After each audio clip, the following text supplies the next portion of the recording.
Bon, tout d'abord, l'objectif de notre visite aujourd'hui auprès du Premier ministre, c'est de parler essentiellement de la région de Ménaka, région sur laquelle nous avons un certain nombre de préoccupations que nous avons partagées avec le Premier ministre. La première préoccupation, bien évidemment, c'est d'ordre sécuritaire, puisque Ménaka, sans risque de me tromper, je pense que c'est une région aujourd'hui qui connaît beaucoup de problèmes d'insécurité. Et nous sommes venus partager ces préoccupations avec le Premier ministre et nous lui avons aussi témoigné vraiment notre engagement et à nous engager vraiment pour essayer de trouver une solution à cette insécurité, mais bien évidemment en harmonie avec les gouverneurs de la région, avec les forces de défense et de sécurité, puisque dans la région de Ménaka, de toutes les façons, la dynamique qui est instaurée dans cette région, c'est vraiment de tout faire autour du gouverneur et avec les forces armées et de sécurité dans la région.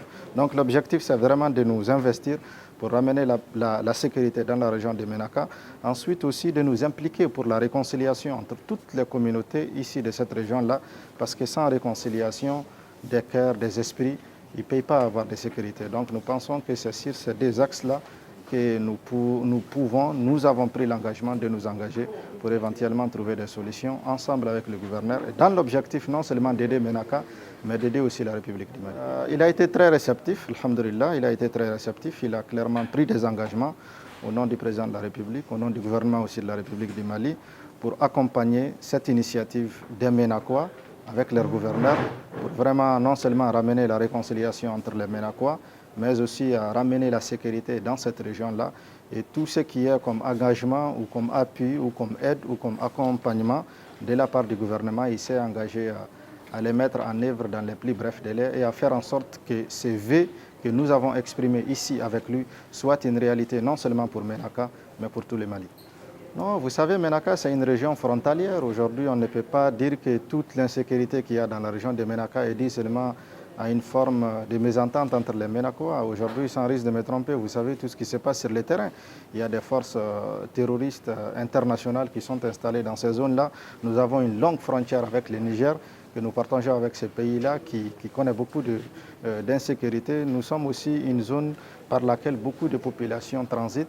Donc tout cela, je pense, sont des facteurs qui ont fait qu'aujourd'hui, Ménaka connaît en tout cas des problèmes d'insécurité. Mais ce qui est très important à retenir, c'est le fait que les Ménakois sont engagés, ils ne baissent pas la main. Et ensemble avec leur gouvernement, ils vont essayer de trouver une solution à ces problèmes-là. Parce que de toutes les façons, Ménaka, ce n'est pas la première fois qu'on connaît des problèmes d'ordre sécuritaire, mais on a toujours su se mettre ensemble pour trouver les solutions idoines.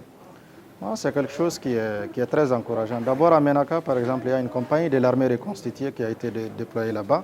On sait que les forces armées de sécurité ont été déployées à Labzanga, mais Labzanga c'est la région de Ménaka, la région de Gao plutôt, ce n'est pas la région de Ménaka.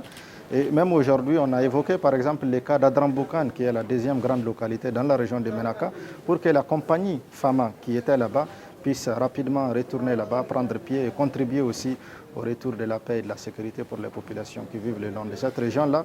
Et cet engagement-là aussi, le Premier ministre a pris l'engagement de voir avec les acteurs concernés pour faire en sorte que ce vœu-là soit une réalité. Ménaka, nous avons posé des questions.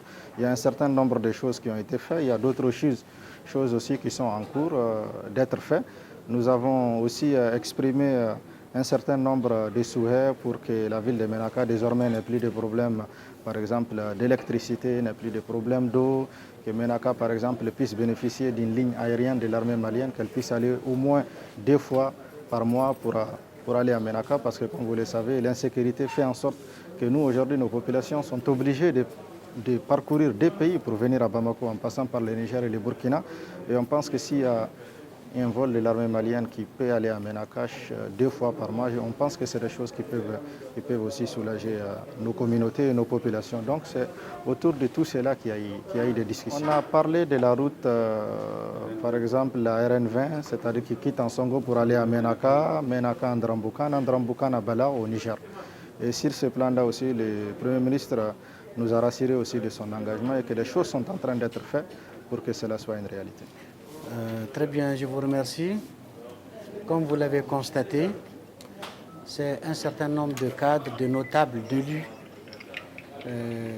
sans oublier les gens qui ont tenu à rencontrer le Premier ministre pour lui faire part des initiatives prises par certains Ménakois à Bamako, initiatives qui veulent prolonger sur le terrain, demande qui a été faite d'ailleurs en ce sens, mais également d'autres préoccupations d'ordre sécuritaire, d'ordre de développement, etc. Il a été question de l'énergie, de la route, des voies d'accès de Ménaka et d'autres questions liées au développement de la région de Ménaka en général. Ce que l'on peut retenir, c'est cette volonté exprimée sans embâche et cet engagement des populations à améliorer la situation chez elles. Je pense qu'au niveau de la primature, Monsieur le Premier ministre a très bien pris cette initiative qu'il a garanti d'accompagner, d'aider, pour qu'elle fasse également peut-être des émules. Et je pense que c'est la concrétisation d'efforts nombreux des populations de Ménaka qui ont abouti à cette rencontre d'aujourd'hui. Et je pense que c'est le début de quelque chose en matière de sécurité, de développement, de réconciliation sociale à Ménaka. Le nord, la région de Ménaka en général, est une zone d'insécurité chronique. Mais l'engagement des forces armées de sécurité du Mali, l'arrivée de la nouvelle armée reconstituée, plus d'une centaine d'éléments avec la logistique nécessaire, mais aussi les efforts que les populations sont en train de fournir, c'est-à-dire que tels que leurs représentants peuvent aboutir dans un avenir plutôt proche à une sécurisation. Il faut dire qu'on a des partenaires également, comme la MINUSMA, qui a un programme qui s'intitule Ménaka sans armes, dans un objectif, nous l'espérons, pas trop lointain. Nous avons la force Barkhane qui est installée et qui mène des opérations et qui sécurise au mieux. Nous savons également que au fur et à mesure de l'installation des nouvelles forces telles que l'armée reconstituée, telles que la progression des programmes du DDR, les porteurs d'armes, donc l'insécurité, reculeront au fur et à mesure.